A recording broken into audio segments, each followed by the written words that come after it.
Hi everyone, here we've got Nokia 2.4 and let me share with you how to set camera timer on this device. So firstly, let's enter the camera app, let's do that and make sure that you're on the photo mode. Now we have to take a look at this option bar right here, and on the third position from the right, we've got the timer option. Let's tap on it. And as you can see here, we've got actually 3 different options from which we can choose. Right now we've got the timer off option applied, but we can set also 3 or 10 seconds delay. So let me pick 10 seconds delay.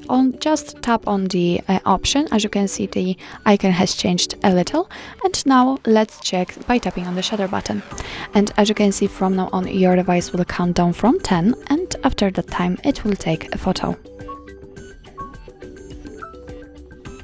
Okay, let's quickly check the other option. Just pick 3 seconds delay and tap on the shutter button. And the same situation, but now it is counting down from 3. In order to turn off the option, just tap on this icon, and from now on your device will take photos right after touching the shutter button. So actually that's all. This is how to set camera timer in your Nokia 2.4.